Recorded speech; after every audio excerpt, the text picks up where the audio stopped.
خیر اس ٹائم کافی دیر ہو چکی تھی، اندھیرا ہو چکا تھا، تو اس لڑکی نے کہا کہ میں اب جا رہی ہوں، میرے اماں بابا میرا انتظار کر رہے ہوں گے، کہیں دیکھ لیا تو اچھا نہیں ہوگا، لیکن یہ ہے کہ جب میں آپ کو بلاؤں تو آپ آ جانا۔ کسی ٹائم ایسا ہوتا ہے اماں بابا سو جاتے ہیں تو ہمارا اوپر ایک کمرہ ہے، اس میں بیٹھ کے ہم آپس میں باتیں کریں گے۔ میں اتنی کھلی باتیں سن کے میں تو ایک دم پگھل سا گیا، کہنے لگا فہیم، میں نے کہا بالکل ٹھیک ہے، جب تم آؤ گی تو میں آ جاؤں گا۔ کہنے لگی ٹھیک ہے۔ اسی سوچ کے اندر کہنے لگا میں بڑا خوش گھر کے اندر گیا، گھر کے اندر جا کے کھانا وانا میں نے بڑی کھایا اور انتظار کرنے لگا کہ اماں بابا کب سوئیں گے تو شاید آج ہی مجھے بلا لے وہ۔ یہ کہہ کے کہنے لگا وہ گھر کے اندر اماں بابا کو دیکھ کے کھانا وانا کھلا کے ان کو کمرے کے اندر ان کی چارپائیاں بچھا دی، وہ جا کے پڑ گئے اور میں اپنے برآمدے میں پڑ گیا، کچھ سوتا سا کچھ جاگتا سا۔ کہنے لگا رات کا جب پچھلا پہر شروع ہوا، شاید 1-2 بجے کا ٹائم تھا، تو مجھے چھن چھن چھن چھن کی آوازیں آنا شروع ہوئیں۔ اس رات کہتا ہے کہ میں نے دروازے کو اندر سے بند نہیں کیا، جان بوجھ کر کھلا رکھا۔ ٹھیک اسی ٹائم جب چھن چھن کی آوازیں آ رہی تھی، وہی لڑکی، اس نے ایک چولا سا پہنا ہوا تھا، جو ایک راجستھانی چولا ہوتا ہے، راجستھانی لباس ہی تقریباً وہ تھا، اور لمبی اس نے چنری سی ڈال رکھی تھی۔ میں بہت حیران بھی تھا کہ یہ کیا لباس ہے، لیکن مجھے تمام باتوں کو سوچنے کے بعد فہیم کہتا ہے میری آنکھوں پہ پردہ پڑ گیا تھا، مجھے اس لڑکی کی خوبصورتی میں میری ساری دلچسپی تھی۔ کہتا ہے وہ چھن چھن چھن چھن کرتی آ رہی تھی اور چھن چھن کرتی کرتی کرتی میرے پاس آ کے کھڑی ہو گئی۔ میں کیونکہ کچھ جاگ ہی رہا تھا، ایک دم میں کھڑا ہو گیا اور میں نے اسے دیکھا اور میں حیران بھی ہوا، لیکن کیونکہ میں اس سے پہلے بات کر چکا تھا اس لیے پریشان زیادہ نہیں ہوا۔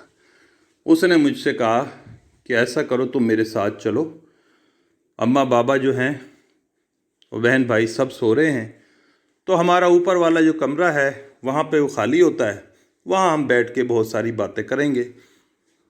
تو میں بالکل انجان بن کے ہر چیز کو بھول کے کہ یہ کون ہے، کیوں لے کے جا رہی ہے، یہ ساری باتوں پہ میری آنکھوں میں پردہ پڑ گیا تھا۔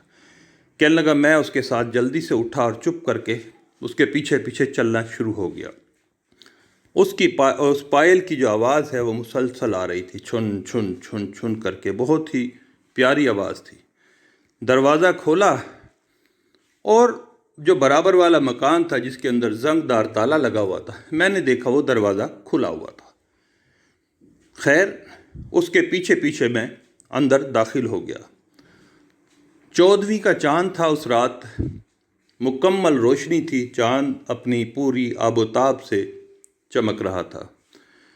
کہنے لگا میں چلتا ہوا اندر داخل ہوا، سامنے میری سرسری سی نظر پڑی کہ وہاں کمرے تھے، بہت ہی پرانا، اور ایسا لگتا تھا کہ صفائی نہیں ہوئی، لیکن اس کے باوجود بھی میں اس لڑکی کے پیچھے پیچھے جو سیڑھیاں اوپر کی طرف جاتی تھی میں اس کے پیچھے پیچھے چلنا شروع ہو گیا۔ چھن چھن چھن چھن کی آوازیں باقاعدہ آ رہی تھی اور میں بڑا خوش ہو رہا تھا کہ یار یہ تو بہت ہی اچھے ہمسائے ہیں، اس طریقے سے مجھے اچھی بھی لگ گئی، مجھے بھی اس نے پسند کر لیا اور مجھے لے کے بھی آ گئی۔ کہنے لگا میں سیڑھیاں چڑھتا چڑھتا اوپر اس کے پیچھے پیچھے گیا، وہ چلتی جاتی تھی اور پیچھے مڑ کے دیکھتی جاتی تھی اور بہت ہی خوبصورت اسمائل، بہت ہی خوبصورت مسکراہٹ دیتی تھی۔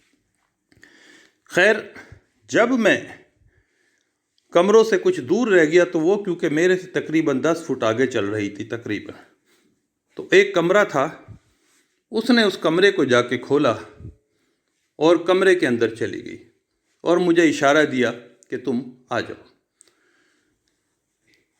جیسے ہی وہ کمرے میں گئی تقریباً چند لمحوں کے اندر میں بھی اس کمرے میں داخل ہوا۔ اندر جا کے کیا ماجرا دیکھتا ہوں کہ اندر کیونکہ گھوپ اندھیرا تھا، صرف چاندنی کی جو روشنی تھی وہ اس میں آ رہی تھی۔ اندر جا کے میں دیکھتا ہوں کہ وہاں پہ کوئی بھی نہیں تھا۔ وہاں پہ وہ عورت غائب تھی، وہ عورت بالکل بھی نہیں تھی، اور چھن چھن کی آواز بھی غائب ہو چکی تھی۔ میں زور زور سے بولا، میں زور زور سے چلایا، کہاں ہو کہاں ہو کہاں ہو؟ ایک دم سے میں نے اس کے بعد کمرے کو ٹٹولنا شروع کر دیا، وہاں پہ کوئی بھی نہیں تھا۔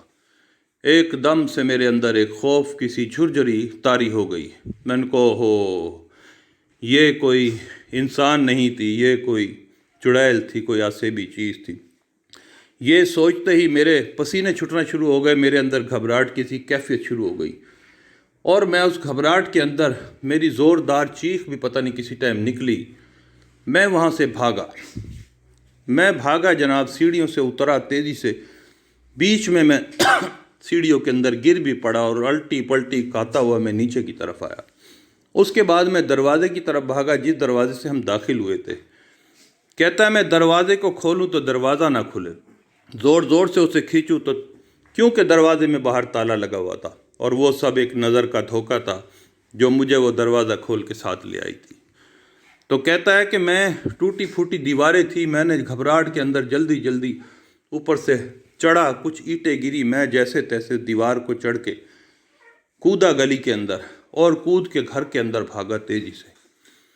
جب میں ایک دم سے گھر میں داخل ہو رہا تھا، جو دروازہ کھلا چھوڑ گیا تھا، اس پہ زور سے میرا گھٹنا لگا اور دھاڑ کر کے آواز آئی۔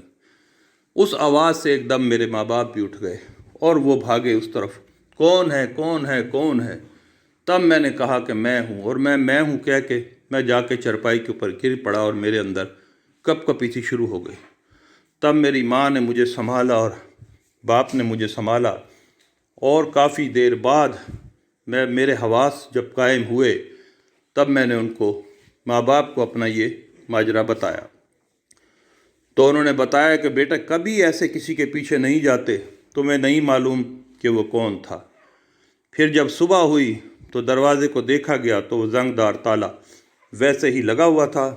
جب یہ بات ہم نے وہاں کے کچھ لوگوں سے کری تو انہوں نے کہا کہ بھائی اس گھر کو تو بند ہوئے کئی سال گزر چکے ہیں، اس کے کوئی مالک تھے، وہ اس گاؤں کو چھوڑ کے چلے گئے، انہوں نے اسے بیچا بھی نہیں، اور یہ ان کی جائیداد ویسے کے ویسے ہی ہے۔ وہ یقیناً کوئی چڑیل تھی اس کے اندر، جو چھن چھن کر کے آئی تھی اور تمہیں بہکا کے اس گھر کے اندر لے گئی تھی۔ شکر کرو کہ تمہارے ساتھ وہاں کچھ غلط نہیں ہوا، تم بچ کر آ گئے، اور آئندہ اس چیز کا احتیاط رکھنا۔